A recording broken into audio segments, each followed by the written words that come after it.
ஜெய் சாய்ராம். ஜெய் குரு தேவதத்தா. குருர் பிரம்மா குருர் விஷ்ணு குருர் தேவோ மகேஸ்வரகா. குரு சாட்சாத் பரபிரம்மா தஸ்மை ஸ்ரீ குருவே நமஹா. அக்கல்கோட் ஸ்ரீ சுவாமி சமர்த்த லீலாமிருதம். அத்தியாயம் 194. பரீட்சை. ஒருமுறை ஸ்ரீ சுவாமி சமர்த்தர் பீமா நதிக்கரையில் அமைந்துள்ள கேத் என்னும் ஊருக்கு சென்றிருந்தார். அங்கு மிகவும் பிரசித்தி பெற்ற எல்லம்மா தேவி கோவிலில் தன் பக்தர்களுடன் தங்கியிருந்தார். அந்த ஊரில் ராமச்சாரியா மற்றும் சீதாராமச்சாரியா என்கின்ற வேத பண்டிதர்கள் இருந்தனர்.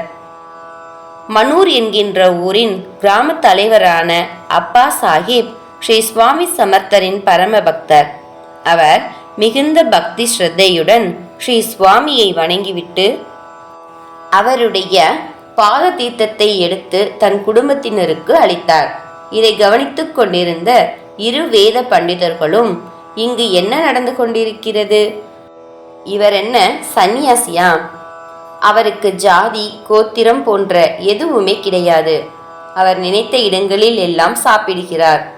ஒரு கிராமத்தின் தலைவர் இவரை போய் வணங்குவது சரியா? அவர் கண்டிப்பாக தாழ்த்தப்பட்டவராகத்தான் இருக்க வேண்டும். கண்டிப்பாக அவருடன் எவரும் தொடர்பில் இருக்கக்கூடாது என்று பேசிக்கொண்டனர்.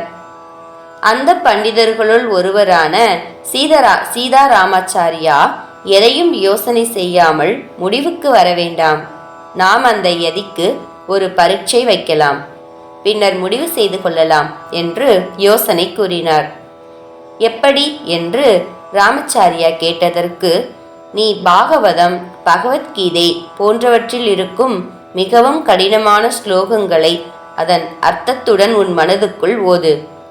அதன் மீதி பகுதியை அவர் விளக்கங்களுடன் கூறினாரானால் அவரை அவதாரம் என்று ஏற்றுக்கொண்டு அவருடைய பாத தீர்த்தத்தை பிரசாதமாக எடுத்துக்கொள்வதில் எந்த தவறும் இல்லை என்று முடிவு செய்து கொள்ளலாம் என்று முடிவு செய்தனர். அவதாரமாக இருப்பினும் சோதனைகளுக்கு உட்பட வேண்டியது தானே இருக்கிறது. அடுத்த நாள் காலையில் இருவரும் எல்லம்மா கோவிலுக்கு சென்றனர். அங்கு மைந்திர்கியின் ஜமீன்தார் ஹூக்காவை தயார் நிலையில் வைத்துக்கொண்டு காத்திருந்தார்.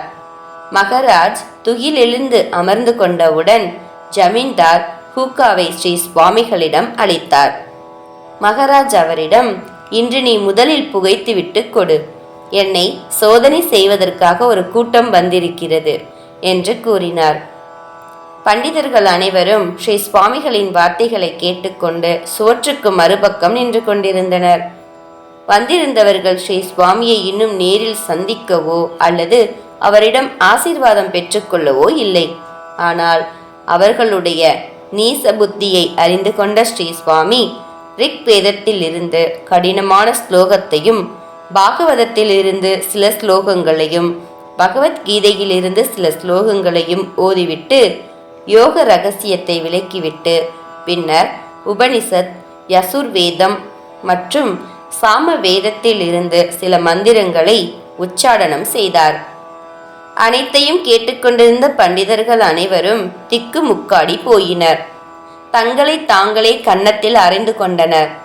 ராமச்சாரியாவின் அகம்பாவம் முற்றிலுமாக நீங்கிவிட்டது. அனைவரும் ஸ்ரீ சுவாமிகளின் பாதங்களில் விழுந்து வணங்கிவிட்டு, மகராஜ், நீங்கள் ஒரு மகா அவதாரம் என்பதில் எந்தவித மாற்று கருத்தும் இல்லை என்று கூறிவிட்டு அனைவரும் ஸ்ரீ சுவாமியுடைய பாத தீர்த்தத்தை பிரசாதமாக ஏற்றுக்கொண்டு அவருடைய புகழை வாயார பாடினர்.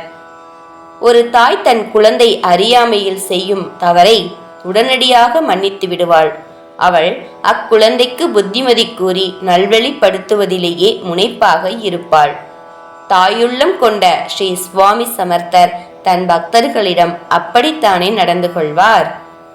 ஜெய ஜெய ஸ்ரீ சுவாமி சமர்த்.